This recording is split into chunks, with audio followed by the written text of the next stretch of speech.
Good afternoon and welcome to the Midday News. Here's why the resumption of face-to-face classes has created a dangerous... More concerns about violence in schools, this time from the opposition.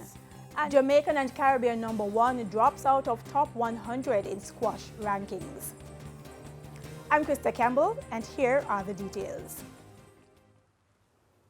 The resumption of face-to-face classes has created a dangerous situation at one Manchester school that's struggling to find space for its students. The Education Minister has promised a new school building, but construction will take time that stakeholders say they just do not have. A sign welcomes you to the only high school in northwest Manchester, Mile Gully High, but conditions at the 83-year-old institution are anything but welcoming. The Home Economics Lab, a relic of broken windows, flooring, ceiling and damaged furniture. The school has been at the same location with little improvements to the physical infrastructure. The Mile Gully School started here about 100 years ago. Yeah? And up to recently we were still using buildings in that original school as classrooms, which have now been condemned by the Ministry and the Ministry of Health, the Health Department. Everybody agrees that there needs to be a new school here. 40 acres of nearby lands owned by bauxite company Windalco donated to the school and now transferred to the National Land Agency. But Education Minister Favour Williams says it will take some time for the actual construction to start. It will be programmed this coming year for at least the beginning work on the development, right, which would be the transfer of the title. At least come out, do the survey work. But Northwest Manchester Member of Parliament Michael Phillips says he's heard that promise before. It was a Ministry of Education's report a few years ago in grading the school stated that we only had about 4 habitable classrooms. Some of those condemned classrooms, like the ones used for electrical and woodwork classes, now being used by students since the full resumption of face-to-face learning. School administrators say they need more space for the 730 enrolled students. The MP insists the school is in a desperate position. Even if it is done over a 5-year period, that we build out starting from our grade 11 or our 6th form, and give us a block per year or every 2 years, we will be happy. When you have students leaving communities like Comforthall, which is on the border of St. Elizabeth, going to Winston Jones High School, which is on the border of Clarendon. He says it puts more financial pressure on parents and guardians to send their children to other schools further away. But there's also concern about each crop of new students. A good percentage of our students that come here is reading only at grade 4 or grade 3 level. So it puts additional pressure on the team here to get them up to a certain reading level. He says he will be engaging private sponsors to work with the Education Ministry and the school to extend a literacy program to these primary schools to improve the situation. Krista Campbell. Opposition spokesperson on education, Dr. Angela Brown-Burke, is calling for the government to implement a formal program to deal with issues that are affecting students. This in light of increasing reports of violence in schools. I believe that it has now moved from being an activity that is addressed, an issue that's addressed at a school level, school by school. I believe that it has to be brought now to a higher level at the Ministry of Education, at the government, so that a formal, coordinated program can be worked out using data that is emerging from the incidents that we have seen. Now, she added that communities need to come together to help schools to be a safe space. The call comes following the recent death of 2 students, one from Papine High School in St. Andrew during an attempted robbery of his cellular phone, and the other from the William Knibb High School in Trelawney, who was stabbed in an altercation over a ring. The British government will never pay reparations to Jamaica. That assertion from President of the International University of the Caribbean, Reverend Roderick Hewitt, following the royal tour of the Caribbean last week by the Duke and Duchess of Cambridge. Sandy Williams has that story. An 8-day tour by the second in line to the British throne, Prince William and his wife Kate, to Belize, Jamaica and the Bahamas sparked much controversy last week, prompting protests over Britain's colonial past in the region. At the root of the strife, discussions about reparations and an apology from Britain. Last Wednesday, while in Jamaica, Prince William expressed regret about slavery, but some believe his statements were not enough, including Director of the Center for Reparation Research, Professor Vereen Shepard, who addressed the matter on TVJ's All Angles last week. It's coming straight from former Prime Minister Blair and coming right through to the diplomats that have passed through here. And they're sliding around it because to use apology means they have to commit to the 3 dimensions of an apology, and they'll have to call for preparation. And that's why they're doing that. The matter was also raised on Radio Jamaica's weekly news review program That's a Wrap this weekend. President of the International University of the Caribbean, Reverend Roderick Hewitt, says an apology was unlikely. When empire offers reparation, it is because you have something to give them. They will never give you something for nothing. So I was not surprised with his comment. He's not authorized to speak anything else. So until the Caribbean nations can prove to Britain that we are so important to them, we should never expect reparation. I believe we should just get on with our job, not to say that we must not advocate for it, but getting it is at another level. At the end of the tour, Prince William said it was an opportunity to reflect and to learn the day-to-day challenges faced by families and communities. In a statement on Saturday, the Duke of Cambridge said he was not thinking about who would be head of the Commonwealth of Nations, which is a group of 54 countries led by his grandmother, Queen Elizabeth.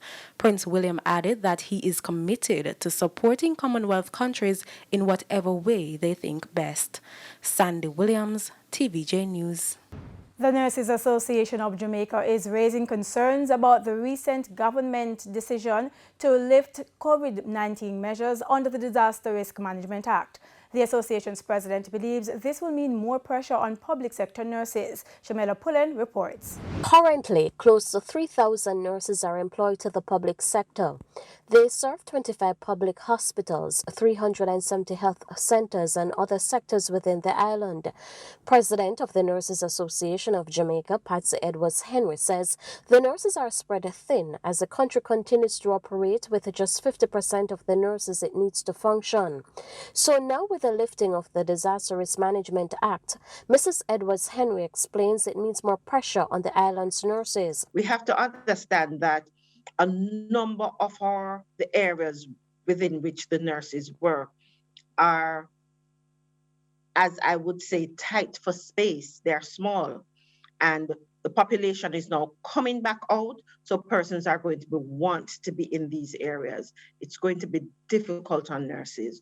Just about 10 weeks ago, we had a spike in the Omicron cases where the hospitals were jam-packed.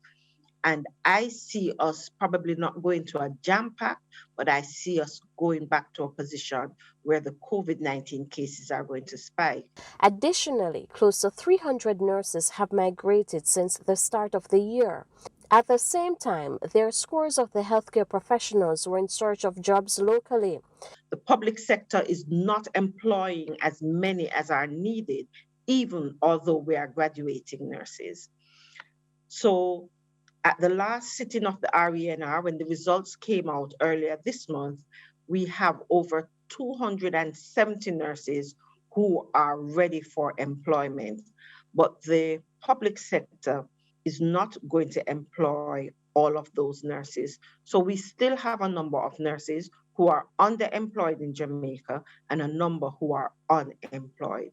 Meanwhile, the NAJ president says the association now awaits the government to call them to the table to start the negotiation for the compensation review package, which should be implemented in April. She is also hoping that the discussion will be in the nurses' favor. We have written a second letter to the Ministry of Finance last month, and we have again reiterated our willingness and readiness to be called to the table.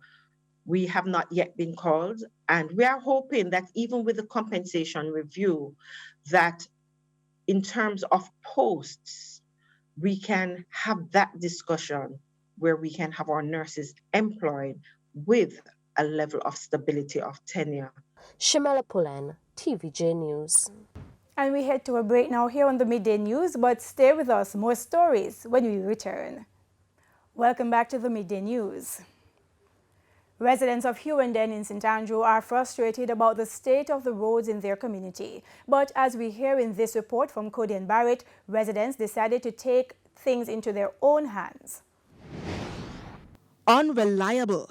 The cries from residents in Hughenden in St. Andrew about the government after traversing bad roads for what they say have been over 30 years. Government has never spent a penny on Branch Road. Never. Never. We not no road. But me live a shop, me left and go to America for 20 years and come back on the road and see him where, see him look, mash up. Mash up. Mash up. I'm there from 96. And I see not one government official coming. Neither PNP, nor GLP come back all up from the road. According to residents, several roads in the community need fixing. But for residents on one of the roads, they could not wait any longer. And the holes are getting deeper, and we just had to do something. A neighbor took the initiative to start, and other residents of Branch Road came out. It's not a community, fully community project this is just a Branch Road project. This particular street has been raising funds through events to fix the roads. However, that came to a halt due to COVID-19 restrictions. But while they can fix their own roads, we are hoping that maybe other citizens on other roads adopt the same, because we can't afford to do every road. So we are hoping that other citizens on other roads will adopt the same and do their road, because we don't see government doing anything in a hurry. she admits that work was done on at least one road recently. However, there's still more work to be done. We are asking for our representative to come in and help us with the roads and any other problem that we have. We need to be able to sit with them and deal with the problems of the community. Cody and Barrett, TVJ News. Now for the latest in the economy, we go to the Business Minute. The Jamaica Stock Exchange is expecting the number of companies listed on the junior market to increase to more than 100. The JSE signed a memorandum of understanding with the Jamaica Manufacturers and Exporters Association, JMEA, to identify member companies that it believes can list on the junior market and assist them through the process. The agreement could see 50 more companies accessing the junior market. And global oil prices have fallen as China starts to implement a citywide lockdown in Shanghai, an important financial and manufacturing hub. The futures contract for Brent crude, an international benchmark for oil prices, was down by 4% at $115.80 a barrel. Despite the fall, oil remains almost 80% higher than it was a year ago after the war in Ukraine helped to drive up prices. And that's it for the Business Minute today. I'm Cody Ann Barrett. And here now is Sandy Williams with the top regional and international stories. In the region, several organizations, including the December 4 Collective, have announced plans to stage street protest against the spate of kidnappings in Haiti. This after the latest kidnapped victim was released over the weekend following the payment of a ransom. The organizers are planning for the 3 days of demonstrations to take place from Tuesday. 2 medical doctors had been abducted by men pretending to be lawyers in the company of a man. The doctors were handcuffed handcuffed and bundled into a vehicle. The organizers said the demonstrations against kidnapping will allow citizens to clearly ask the authorities to fully assume their responsibilities. On the international scene, Dutch brewer Heineken says it will exit the Russian market amid Russia's continued invasion of Ukraine. In a press release, the company says following a previously announced strategic review of its operations, Heineken has concluded that its ownership of the business in Russia is no longer sustainable nor viable in the current environment. Heineken had already halted new investments and exports to Russia and had stopped the sale, production, and advertising of its Heineken brand beer in the country. The brewer says it aims for an orderly transfer of Heineken's business to a new owner in full compliance with international and local laws. And those were the top regional and international stories. I'm Sandy Williams. And we go now to another break, and when we return, we'll have your sports report. Simon Preston is standing by. Welcome back. It's now time for Midday Sports. I'm Simon Preston. For the first time in 6 years, Jamaican and Caribbean #1 squash player Chris Binney has fallen outside of the top 100 in the World Squash Federation rankings. The 33-year-old, who was 65th in the world in 2018, fell from 91st to 127th in the March edition of the rankings. Binney explained the reason for the decline in the rankings. It's not as a product of results and events. I now only have, I think, 5 or 6 events on my ranking that count towards ranking points out of 10 or more. And as a result of not being able to play during COVID, they had a delay in how points were expiring. And so it's just turned out that now I don't have enough events on my like professional ranking. How the rankings work is they take your best 10 scores and then they average those. And that's how you get your average ranking. So if you play less than 10, you're basically at a disadvantage. And to cricket we go now, as Jamaican umpire Jacqueline Williams has been assigned to be the TV umpire for semi-final 2 of the Women's Cricket World Cup between England and South Africa in Christchurch on Wednesday evening, Jamaica time. The 46-year-old received this opportunity after impressing with her decision-making in her 5 matches in the group stages. This will be the first time that Williams will be working in the semi-finals of a 50-over Women's Cricket World Cup. Semi-final 1 will see the West Indies battling Australia in Wellington on Tuesday. And finally to football we go, as Waterhouse will be looking to return to the top of the table in the Jamaica Premier League as they face Arnett Gardens at Sabina Park this evening. Waterhouse are second in the table on 23 points, while Arnett Gardens are third on 21. Kick-off is at 7:30. At 5 o'clock, Humble Lion will battle Malines United at the same venue. And that's the full-time whistle for now. For your Midday Sports Report, I'm Simon Preston. Krista, it's over to you. Thank you so much, Simon. And that's how we wrap things up here on the Midday News. I'm Krista Campbell. Remember to join us at 7 for Primetime News. On behalf of the news, sports and production teams, good afternoon.